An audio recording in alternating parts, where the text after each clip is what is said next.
Sa paghahayag ng katotohanan, hindi maiwasang ibunyag ang kamalian. Tuwing sasapit ang Nobyembre 1, ipinagdiriwang ng Iglesia Katolika ang tinatawag nilang Todos los Santos. At sa ikalawa naman ng Nobyembre, ipinagdiriwang nila ang tinatawag nila na Araw ng Mga Kaluluwa. Mga kaibigan, ang mga ganitong kapistahan kaya ng simbahang Katoliko ay sinasang-ayunan ng pagtuturo ng banal na kasulatan. Mga kaibigan, abangan po ninyong kabuuan ng gagawin naming pagtalakay dito po sa programa ng Iglesia ni Cristo, ang Pagbubunyag.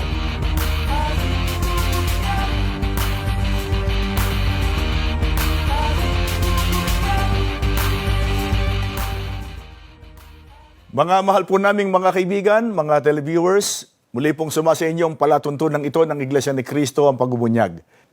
Mga kaibigan, pagtutuunan po natin ang pagtalakay sa pagkakataong ito ang mga kapistahang ipinagdiriwang ng Iglesia Katolika tuwing sasapit ang Nobyembre 1 at 2. Ang pangunahing aktibidad po ng kabilang sa relihiyong Katoliko ay ang paggunita nila sa tinatawag po nilang mga santo at sa mga pumanaw nilang mga mahal sa buhay. Sa mga petsang nabanggit, ay karaniwan na po ng mga Katoliko ay nagtutungo sa mga sementeryo upang magtirik ng mga kandila, magdasal, magpamisa, at yun ay kanilang ipinatutungkol para raw sa mga kaluluwa ng mga pumanaw na nilang mga mahal sa buhay. Mga kaibigan, ang Iglesia ni Cristo po ay hindi nakikiisa sa gawain ito ng Iglesia Katolika at sa alin pa mang gawain ng alinmang relihiyon na labag po sa pagtuturo ng Biblia. Dahil dito, anong inaakala ng mga kababayan naming mga Katoliko? Sinasabi nila na ang Iglesia ni Cristo raw ay walang pagpapahalaga sa mga namayapa na aming mga mahal sa buhay. Uunahin na po namin mga kapatid na sagutin ito. Yan po ay maling pag-aakala. Kung gayon, bakit po kaya hindi nakikiisa sa mga seremonya at ritual ng Iglesia Katolika sa mga naturang petsa ang Iglesia ni Cristo? Pag-aralan po natin. Ano po ba ang tawag ng Iglesia Katolika Romana sa una at ikalawang araw ng Nobyembre? November 1 at November 2. Kukunin natin ang sagot dito po sa aklat na pinamagatang The Catholic Encyclopedic Dictionary sa page 15, Araw ng Mga Banal, Todos los Santos. Ang kapistahan Nobyembre 1 sa Iglesia sa Kanluran na inaalaala ang lahat ng banal, santos ng Diyos. Ipinahayag na banal at hindi ipinahayag, kilala at hindi kilala. Araw ng Mga Kaluluwa, Nobyembre 2. O kung ito ay natatapat sa linggo, ginagawang Nobyembre 3. Ang maringal na pag-aalaala sa lahat ng mananampalatayang nangamatay na ang Iglesia Katolika ang ina nilang lahat pagkatapos na maging maingat sa pagdiriwang na may katampatang pagpupuri sa kanyang mga anak na nangagkakatuwa na sa langit sa araw ng mga banal, ay nagsisikap na makatulong sa mga nabibinbin pa sa purgatorio. Sa aklat na binasa namin sa inyo ay tinatawag po ng Iglesia Katolika na araw ng mga banal o Todos los Santos ang kapistahang ipinagdiriwang nila tuwing Nobyembre 1. Ano naman yung Nobyembre 2? Tinatawag nilang Araw ng Mga Kaluluwa. Mga kaibigan, alinsunod pa rin po sa Iglesia Katolika, sino raw ang mga banal na inaalaala ng mga Katoliko tuwing Todos los Santos? Ang babasahin natin ay aklat na pinamagatang may Catholic Faith. Yaong mga namatay sa biyaya ng Diyos at silang nasa langit na, lalo na yaong mga ipinahayag na banal ng Iglesia Katolika, ay tinatawag na mga santo.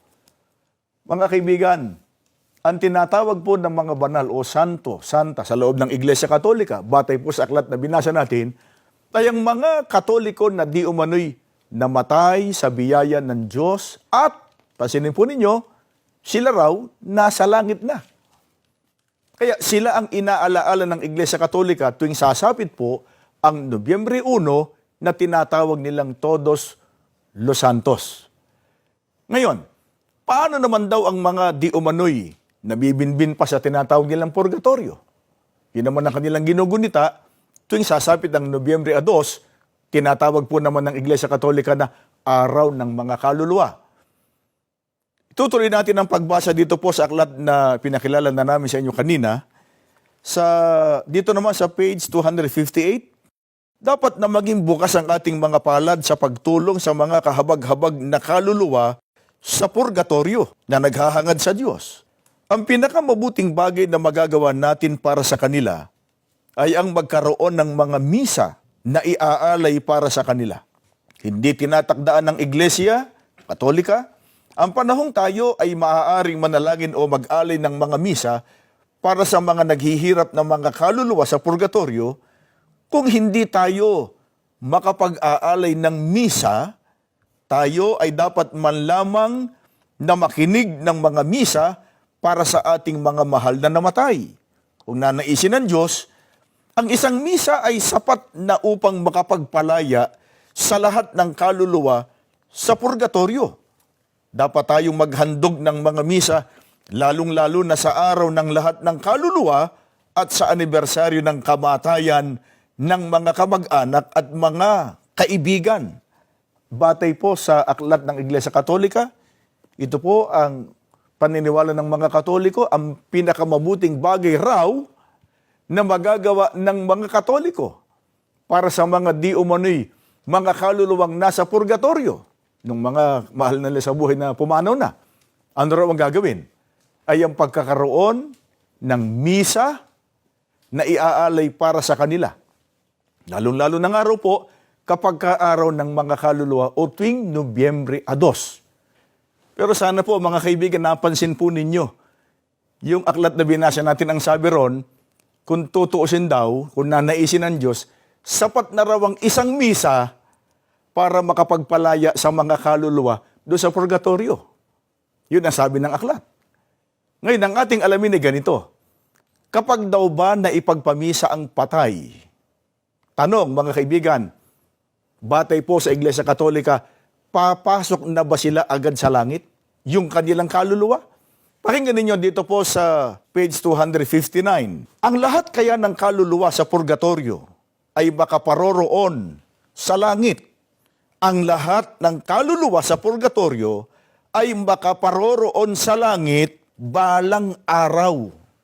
Ayon po sa Iglesia Katolika, yun bang ipinagpamisa, yun namatay, makapapasok na agad sa langit? Ang sabi po ng sumulat ng aklat, makapaparoon ang wika sa langit balang araw. Ay kayo nang magbigay ng kahulugan sa salitang balang araw. Wala hong katiyakan kung kailan. Pero, hindi na sana bali kung gaano man ang gasto sa mga pamisa para sa patay, kung yan po ay katotohanan ng itinuturo ng banal na kasulatan. Ang tanong ay nasa Biblia po bang purgatoryong itinuturo ng Iglesia Katolika? Ang sasagot sa atin ay aklat pa rin ng Iglesia Katolika na pinamagatang Buhay Katoliko sa pahina 189. Tunay na sa banal na kasulatan ay hindi tayo makatatagpo ng malinaw na talata na tuwirang nagpapatunay sa pagkakaroon ng purgatorio.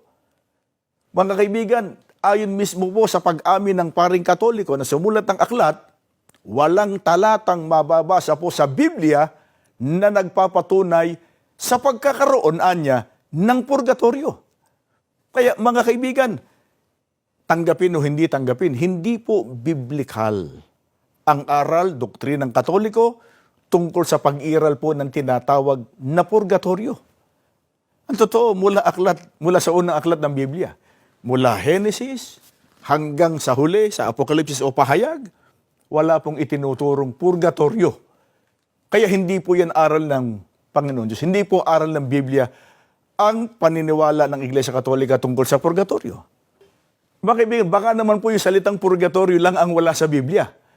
Baka naman po sinasang-ayunan ng Biblia na yung mga ginagawa ng buhay para sa patay, may pakinabang pa. Yung mga namatay, matutulungan ng mga nabubuhay ng mga kaanak at pagkatapos ipagpapamisa sila. Ano po ba ang sinasabi ng Biblia, mga kaibigan, sa mga taong namatay o sa patay. Pakinggan ninyo sa Ecclesiastes, dito po sa 9:5 hanggang 6, sapagkat nalalaman ng mga buhay na sila'y mga mamatay, ngunit hindi nalalaman ng patay ang anumang bagay ni mayroon pa man silang kagantihan, sapagkat ang ala-ala sa kanila ay nakalimutan. Maging ang kanilang pag-ibig, gaya ng kanilang pagtatanim at ng kanilang pananaghili, ay nawala ngayon. Nawala man silang anumang bahagi pa na magpakilanman sa anumang bagay na nagawa sa ilalim ng araw. Ito po ang sinasabi ng Biblia tungkol sa patay. Ang sabi po ng Biblia, hindi ang wika nalalaman ng patay ang anumang bagay, ni mayroon pa man silang bahagi magpakilanman sa anumang bagay na nagawa sa ilalim ng araw. Kaya kalaban po ng pagtuturo ng Biblia, ang itinuturo ng Iglesia Katolika na matutulungan daw ng mga buhay ang mga patay na di umano'y nagdurusa doon sa tinatawag nilang purgatorio. Maliwanag na maliwanag po ang salita ng Biblia tungkol sa mga patay. Wala na silang anumang bahagi pa, magpakailanman sa anumang bagay na nagawa sa ilalim ng araw.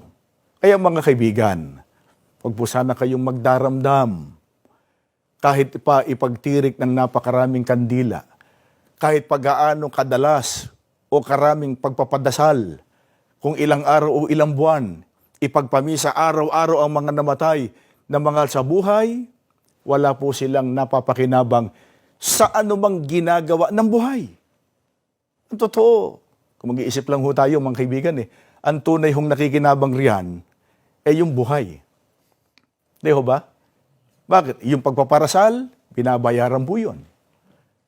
Sino nangangasiwa ng pagpaparasal na binabayaran? Yung pare o obispong nagmimisa para sa patay. Alam din naman po ng mga kababayan naming mga Katoliko na may bayad po ang mga misang yan. Lalo na po pagka yung misa ginagawa sa mga katedral ng simbahang Katoliko na ang mga mayayamang Katoliko lamang ang may kakayahang magbayad. Pero, gaya nga po ng aming ipinagpauna sa inyo mga kaibigan at gaya po ng madalas po naming binabanggit sa palatuntunan ito. Tinatalakay po natin ito hindi para mang-atake o kaya makapanugat ng damdamin ng sino man. Inihahayag po namin ng katotohanan, inilalantad ang mga kasinungalingang aral ng alinmang relihiyon para ang tao'y makaalis sa pagkadaya ng mga maling relihiyon. Ano pa po ang katunayang kasinungalingan ng itinuturo ng Iglesia Katolika na yung patay napupunta sa tinatawag na purgatorio at yun daw mga namatay sa umano'y grasya ng Diyos nasa langit na, sipin yun. Yun nga raw ginugunitan nila ng mga santo tuwing sasapit po ang Nobyembre 1. Mga kaibigan, diyan lang po kayo. Magbabalik pa po ang programang ito.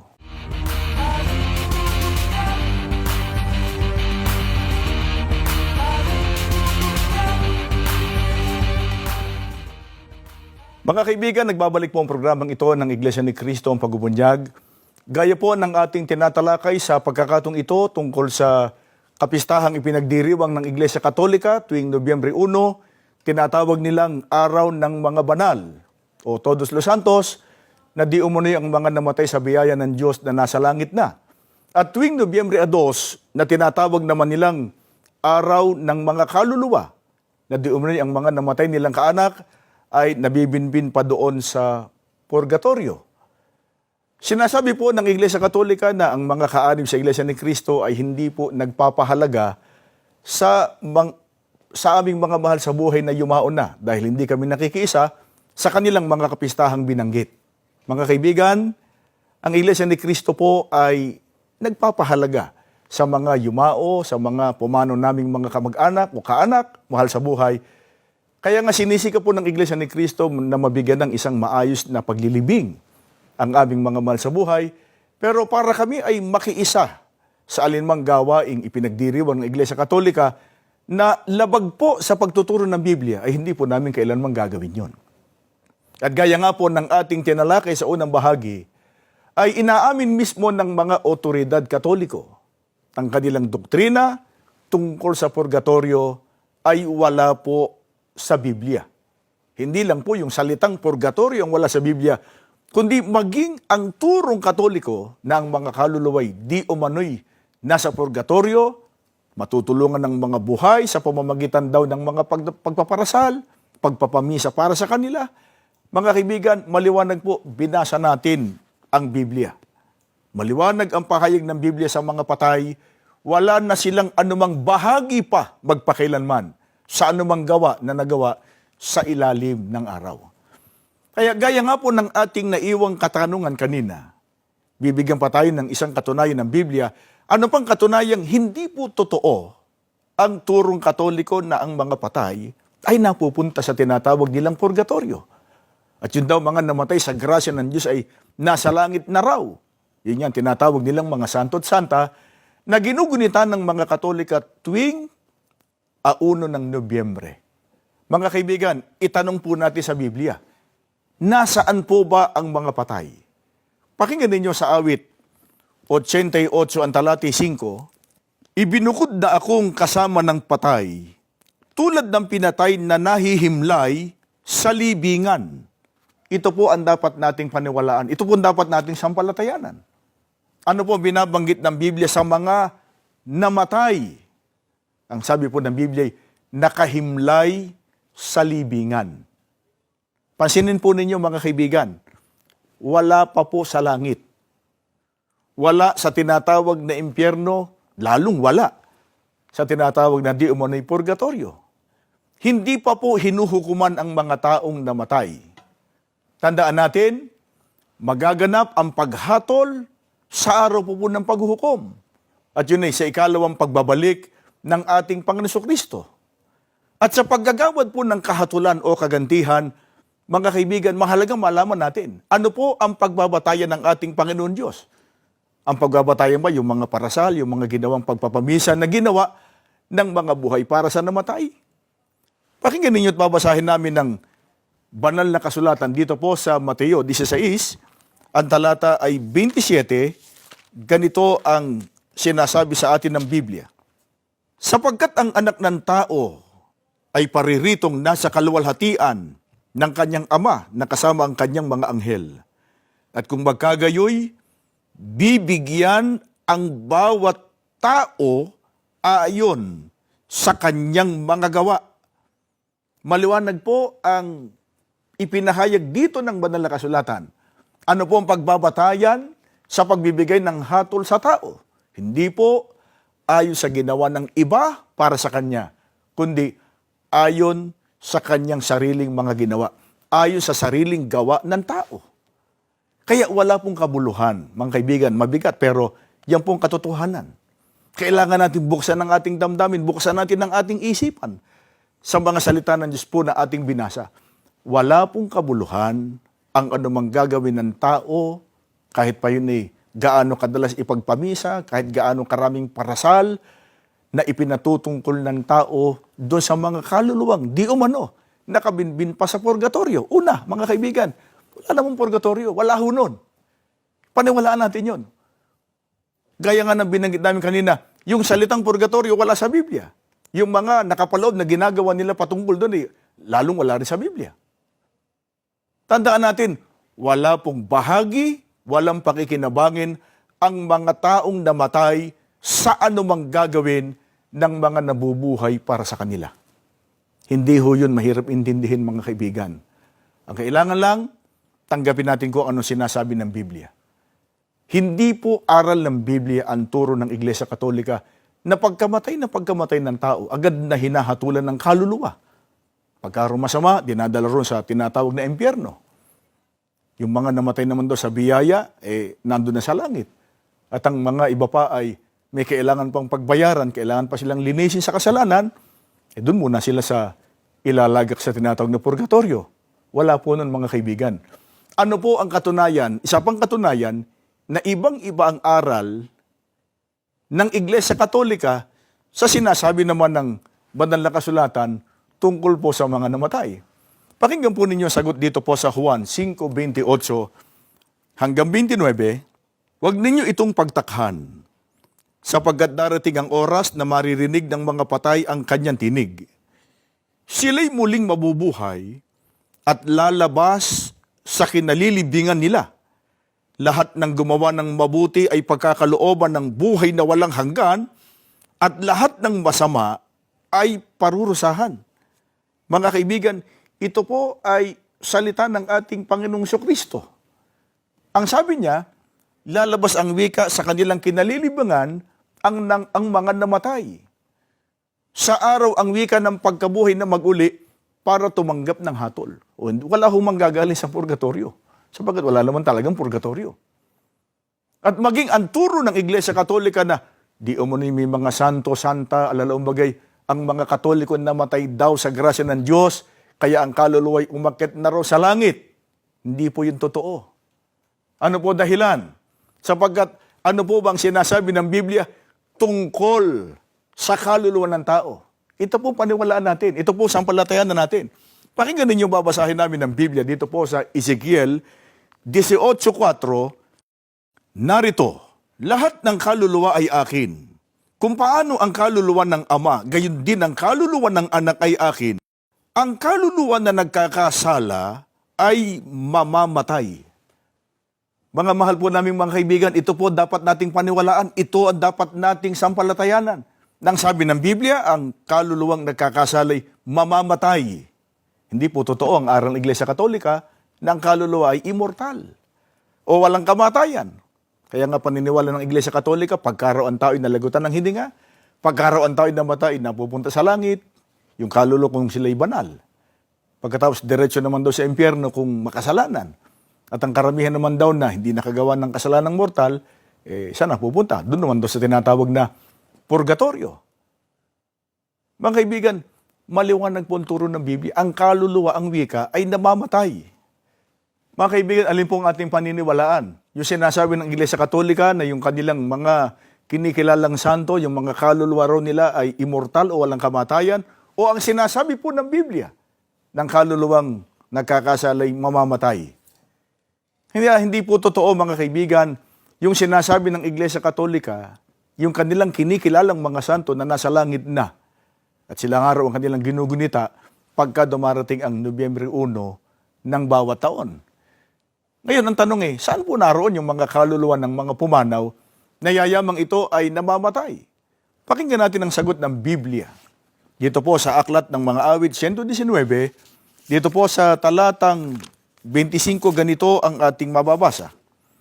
Ang kaluluwa ko'y dumidikit sa alabok. Buhayin mo ako ayon sa iyong salita. Mga kaibigan, maliwanag po ang pagtuturo ng Biblia. Pagka namatay ang tao, dumidikit ang kanyang kaluluwa sa alabok. Ang alabok na tinutukoy doon dumidikit ang kaluluwang namatay ay ang mismong katawan ng taong pumanaw na nauuwi sa alabok. At yan ay pinatutunayan po dito po sa Genesis 3, ang talatay 19.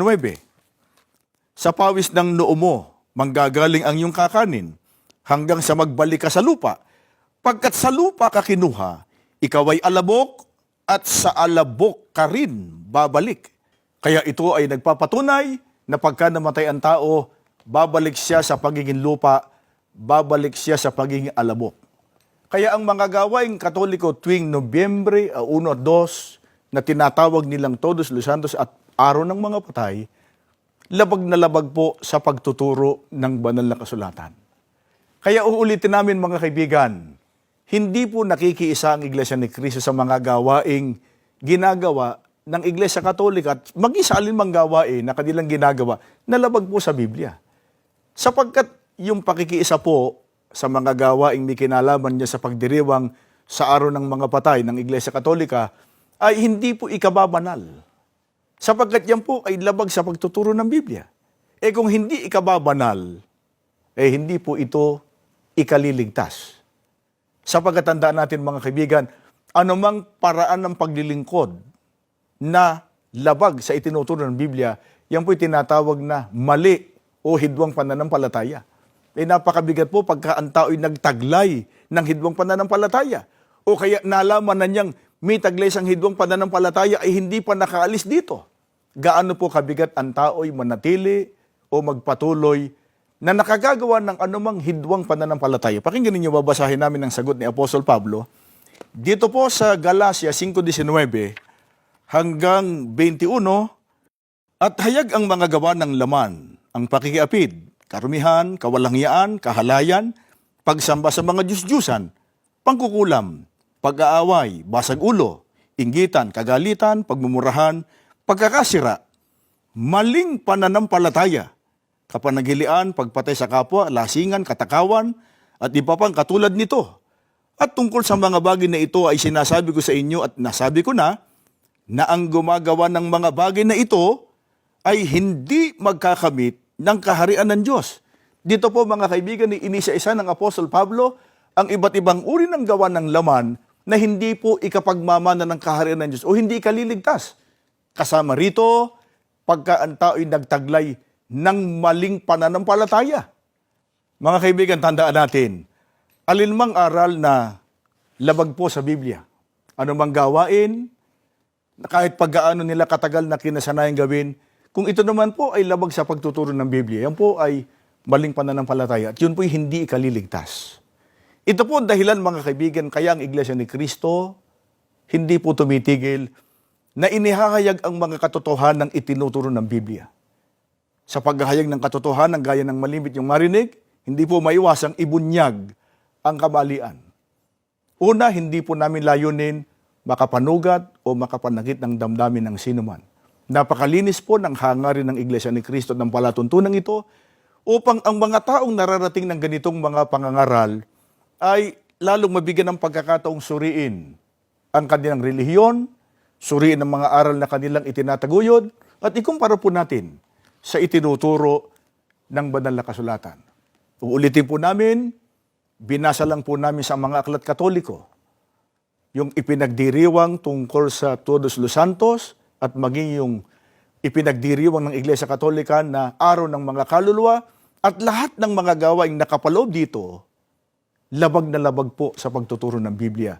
Sa mga today, mga gawain na maghahatid sa tao sa tiyak na kapahamakan pagdating po ng araw ng paghuhukom, hindi po ikaliligtas. Mga kaibigan, tandaan po ninyo, ang Panginoon Diyos, batay po sa 1 Timoteo 2:3-4, ang siyang may ibig na ang lahat ng tao ay maligtas. Pero ang kaligtasan po ay hindi darating ng paggayon lang sa tao. Ang kailangan ay tanggapin, sampalatayan at sundin ng tao ang katotohanan ng itinuturo ng Biblia upang ang tao ay magtamo ng kaligtasan. Kaya maasahan po ninyo, ang Iglesia ni Cristo ay patuloy pang paiigtingin ang ganitong mga pag-aaral, pangangaral, upang mas marami pang mga tao ang makaalam ng katotohanan at kung loloobin ng Panginoon Diyos, makasama namin sa tunay at marapat na paraan ng mga paglilingkod sa Diyos, higit po sa lahat, sa kaligtasan pagdating ng araw ng paghukom. Muli po, maraming salamat sa inyong ginawang pagsubaybay. Hanggang sa muli.